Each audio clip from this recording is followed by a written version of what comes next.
सबसे पहली खबर, राजू बन गया जेंटलमैन से राजू बन गया प्रॉब्लम मैन। जी हां, मैं बात कर रहा हूं साबिक care taker prime minister Anwarul हक काकड़ साहब। यूं तो अनवारुल हक काकड़ साहब ने हाल ही में इस्लामाबाद के एक निजी होटल में खड़े होकर कुछ ऐसे ताने दिए थे, कुछ ऐसे इंकशाफात किए थे जिससे नून लीग के हनीफ अब्बासी ही नहीं, पूरी नून लीग के कानों से धुआं निकल गया था। हजीमत भी उठानी पड़ी थी और खामोशी भी इख्तियार करनी पड़ी थी। लेकिन अब उन्होंने एक ऐसा इंकशाफ किया है और उन्होंने एक ऐसी बात की है जिससे army chief general Asim Munir मुसीबत में फंसते हुए नजर आ रहे हैं। जी हां, साबिक care taker prime minister Anwarul हक काकड़ ने हाल ही में एक इंटरव्यू दिया है कामरान खान साहब, और उस इंटरव्यू में उन्होंने ये कहा या ये बताने की डायरेक्टली या इनडायरेक्टली कोशिश की या एक्यूज कर दिया army chief general Asim Munir को कि असल में केयर टेकर गवर्नमेंट के सारे मामलात वही चला रहे थे। वजीरों के दरमियान भी कोई मसला होता था तो मैं उन्हीं को बताता था, वो मेरी बात सुनते थे और मान भी लेते थे। मतलब कि वाजे तौर पर ये बता रहे थे, पता तो ये सबको ही है, किसको नहीं पता कि ये सब जो भी महफिल थी ये army chief general Asim Munir साहब ने ही सजा रखी थी। लेकिन किसी भी कॉन्स्टिट्यूशनल ऑफिस में बैठे हुए शख्स का, जैसे कि ये साबिक केयर टेकर प्राइम मिनिस्टर हैं, ये पहली पब्लिक गवाही है। जी हां, ये उन्होंने पहली अवामी तौर पर पब्लिकली पहली गवाही जो है वो दी है कि तमाम मामला जो है वो army chief general Asim Munir चला रहे थे। एक वाकया सुना रहे थे कि मिनिस्टर्स के दरमियान जब लड़ाई होती थी तो मैं उनसे बात करता था जाके, क्योंकि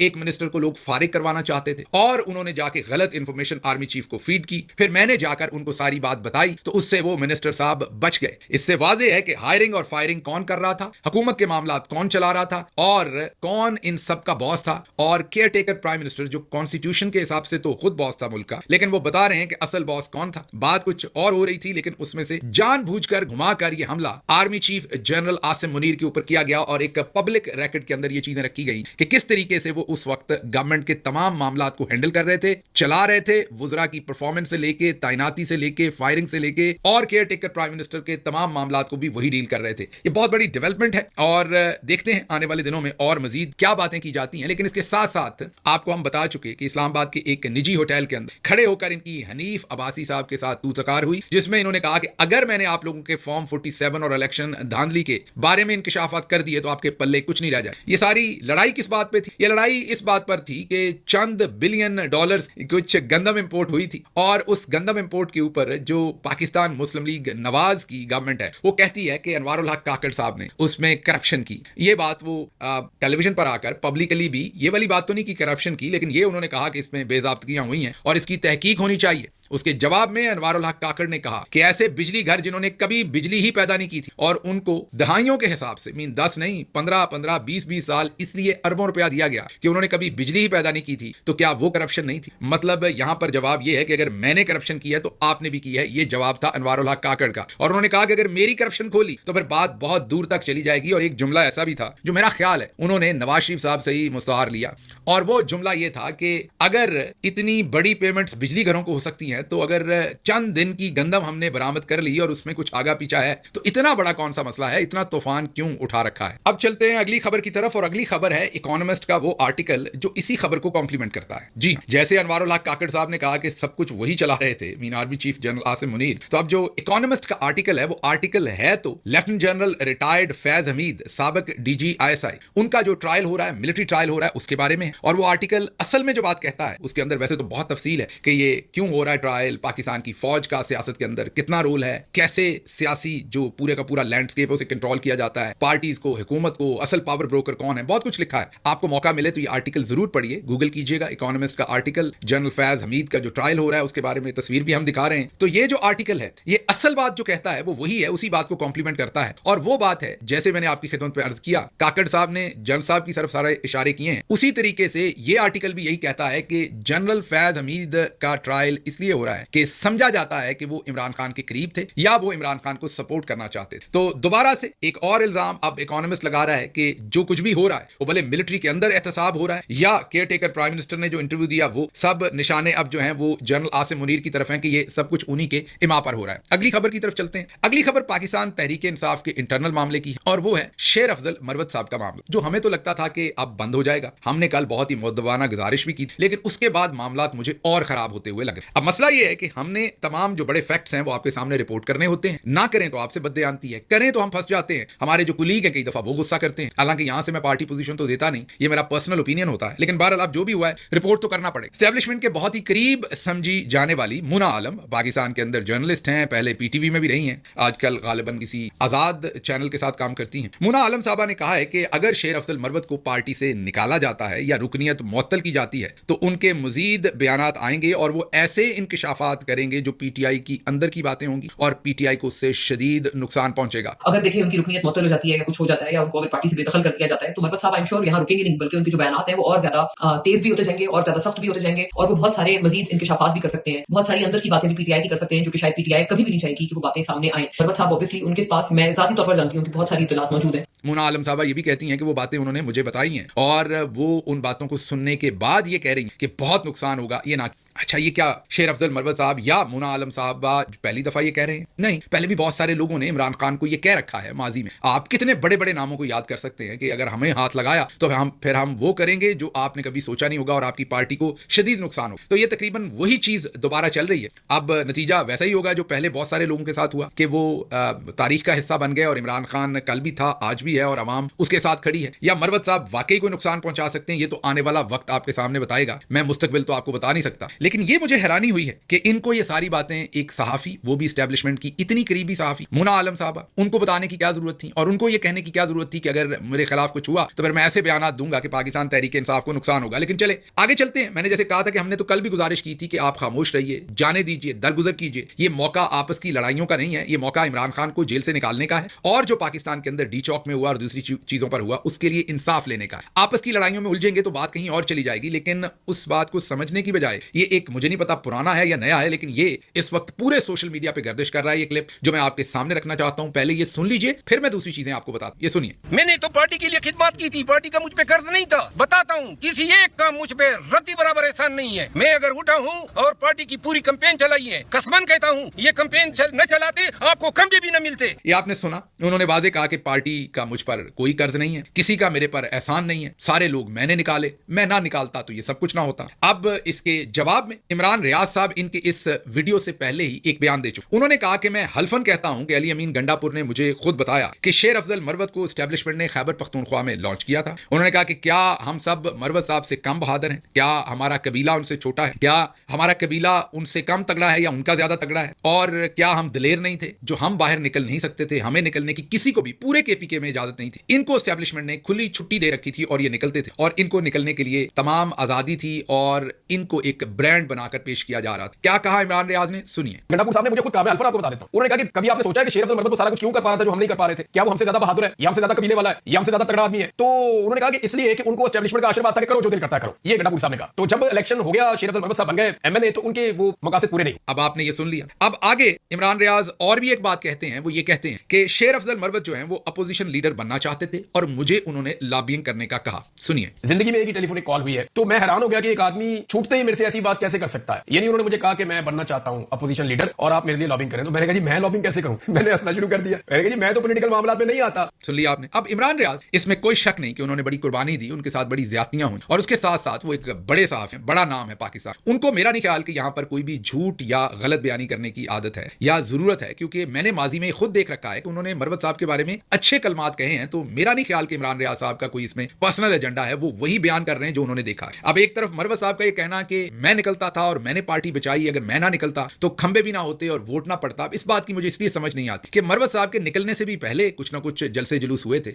और उसके अलावा भी ये सोशल मीडिया के ऊपर कुछ लोगों ने तमाम इंफॉर्मेशन शेयर की है कि शायद पूरी इलेक्शन कैंपेन में 4 जो जलसे हैं वो मरवत साहब के हल्के में हुए, बाकी तमाम बाकी केपी में हुए और जो केपी के छोटी लीडरशिप थी, आप कह लें ऐसे लीडरशिप जो आप कह लें कि बिल्कुल फ्रंट लाइन पर नहीं थे, सीनियर मोस्ट लीडरशिप को तो या अंदर कर दिया था या निकलने नहीं दिया जा रहा था, बाकी तमाम लोग केपी में निकल रहे थे और लोगों को इकट्ठा कर रहे थे। ये तमाम तफसील अब अरसलान बलोच साहब रख रहे हैं सोशल मीडिया के ऊपर कि कौन कौन सी चीजें हुई जिनमें मरवत साहब का हाथ था और कौन सी हुई जिनमें नहीं था। अब इससे आगे अगर चलें, इससे अगली बात मैं सिर्फ आपको यही कह सकता हूं दोबारा, ये जो सारी की सारी बात है इसमें अली अमीन गंडापुर साहब ने भी कहा कि मरवत साहब से अगर गलती हो गई तो उसे दरगुजर करना चाहिए और आगे चलना चाहिए। उन्होंने काम किया है तो इस बात से पार्टी के लिए काम किया, पार्टी का हिस्सा है, इस बात से दरगुजर करें, छोड़ें और आगे मेरे ख्याल में मुनासिब बात है। लेकिन इसके लिए सबसे पहले शेर अफजल मरवत साहब को इस पर गौर भी करना पड़ना है और समझना भी। मैंने कल भी उनसे गुजारिश की, मैं आज भी उनसे गुजारिश करूंगा कि वो उन्होंने साबिर शाकिर के ऊपर भी कोई इल्जाम लगा दिया, हाल ही में शायद मुबशर लुकमान के एक इंटरव्यू में मेरे पे भी लगा दिया, इमरान रियाज साहब पे भी लगा दिया, मोहित पीरजादा पे,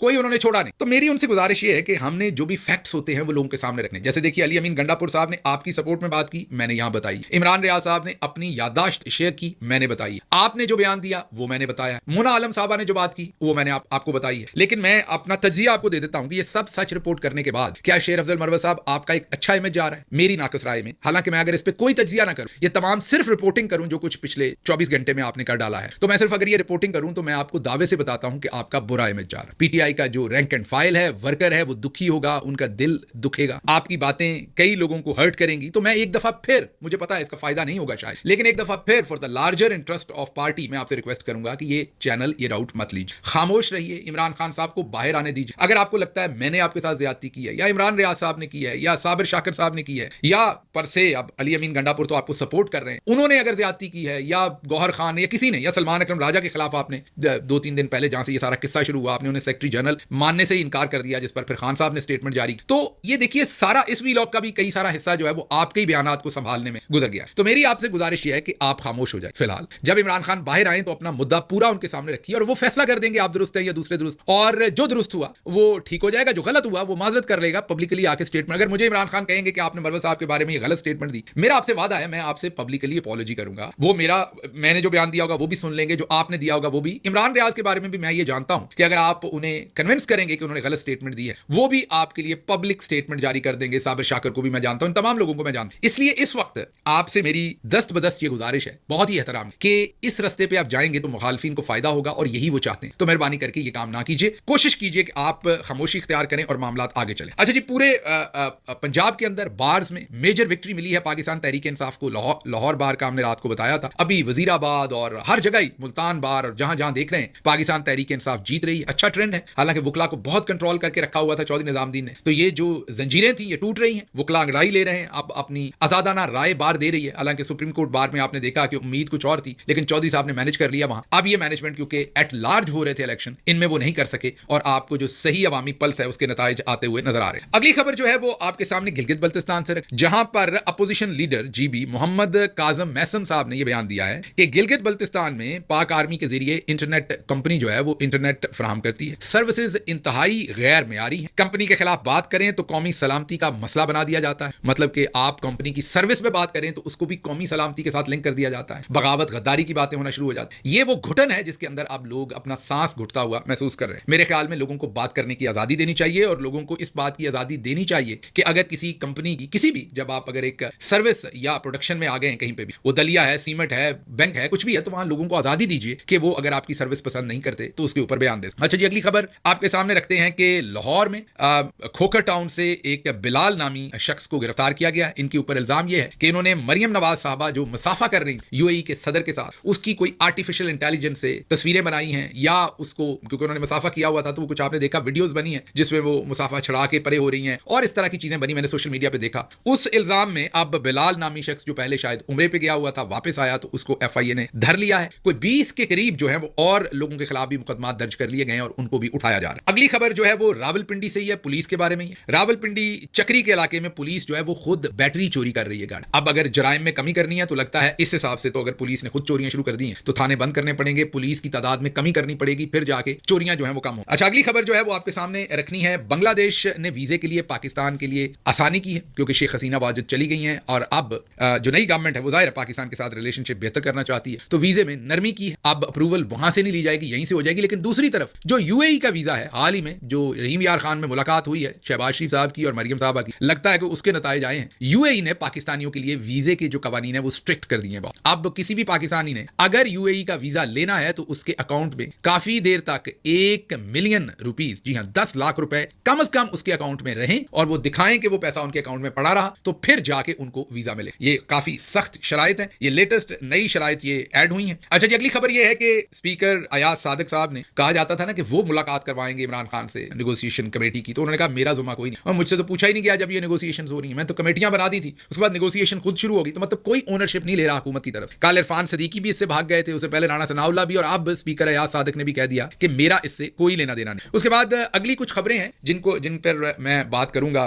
अपने आज के पंजाबी व्लॉग में। स्पेशली एक खबर है जिसके ऊपर मैंने बात करनी है। दो, एक तो मुझे कुछ डॉक्टर्स ने कांटेक्ट किया है जो किंग एडवर्ड से फारगुल तहसील है। उन्होंने कहा है कि आप बार बार बाजी मरियम के साथ किंग एडवर्ड को मत जोड़ें। जब आप जोड़ते हैं और वो मेडिकल से रिलेटेड गलत बातें करती हैं तो इससे हमारे कॉलेज, हमारी यूनिवर्सिटी, हमारे क्रेडेंशियल्स पर फर्क। मुझे 3 से 4 डॉक्टर्स ने ये गिला किया है और उन्होंने कहा कि आप ये गलत काम कर रहे हैं और मरीज जो सादा लो मरीज हैं वो पूरे किंग एडवर्ड के डॉक्टर्स को फिर नालायक समझना शुरू हो जाएंगे। हालांकि ये सबको पता है कि किंग एडवर्ड पाकिस्तान का मोस्ट प्रेस्टिजियस इंस्टीट्यूशन है और वो वहां पर जो फारगुल तहसील डॉक्टर्स हैं वो पूरी दुनिया में अपना नाम कमाते हैं। तो उन्होंने कहा ये आई जरूर थी लेकिन ये वहां पर कभी कोई एग्जाम पास नहीं कर सकी, अपने वालिद की सिफारिश पर आई थी, बाद में वहां से फारिग हो गई। तो आप हमारे कॉलेज को बराए मेहरबानी बदनाम ना करें। तो एक तो ये चीज सामने रख। दूसरा, जावेद चौधरी साहब ने एक नया मशवरा दे दिया कि पानी बहुत ज्यादा और कोई सलाजीत पता नहीं बेच रहे थे और साथ बेशुमार पानी पीने का कह रहे थे। तो डॉक्टर्स ने कहा है कि ये शख्स लोगों की जान लेगा। पानी उतना पिए जितना डॉक्टर कहते हैं। मसलन सर्दियों में आप 1.5 से 2 लीटर पानी पीजिए और गर्मियों में पसीना आता है तो आप 1 लीटर ज्यादा कर लीजिए, 3 लीटर कर लीजिए, 3.5 लीटर कर लीजिए। अब जिस तरह ये कह रहे हैं कि बस पानी पीते जाएं तो उन्होंने कहा कि इससे मौत भी वाकया हो सकती है, बहुत सारी बीमारियां हो सकती हैं। हार्ट के पेशेंट्स हो, लिवर के पेशेंट्स हो, उनके लिए ज्यादा पानी पीने से बहुत शदीद प्रॉब्लम्स हो सकती हैं। इसलिए अपने डॉक्टर से पूछ के पानी पीजिए। ये जो डॉक्टर हमारे पास हैं जावेद चौधरी, जेदा जी, ये सलाजीत तो आपने खानी है कि नहीं खानी वो आप जाने और जेदा जी जाने जो वो बेच रहे हैं जिस तरह की दवाइयां। लेकिन मेहरबानी करके ये पानी पीने वाले काम से और इस तरह के जो जेदा जी मशवरे दे रहे हैं इनसे जरा परहेज रखिए मेहरबानी करके, क्योंकि ये लग आपको सब रहा होता है जैसे पाकिस्तान में एक उर्फे आम में है कि सेब बड़ा अच्छा है और बैठे 10 सेब खा, या कहा जी खजूर जो है वो सुन्नत रसूल सल्लल्लाहु अलैहि वसल्लम है, बिल्कुल है, लेकिन 1 या 2 खान। आप 10 खजूरें खा जाएंगे तो उसमें शुगर कंटेंट है, अगर आपको डायबिटीज है तो आपका काम खराब हो जाएगा। इसी तरह पाकिस्तान में लोग नमकीन बिस्किट लाते हैं बेकरी से, खाते हैं और कहते हैं मैंने शुगर तो ली नहीं, मीठा तो खाया ही नहीं, शुगर फिर तेज हो गई। ये तमाम आटा चावल ये भी शुगर में ही कंट्रीब्यूट करते हैं।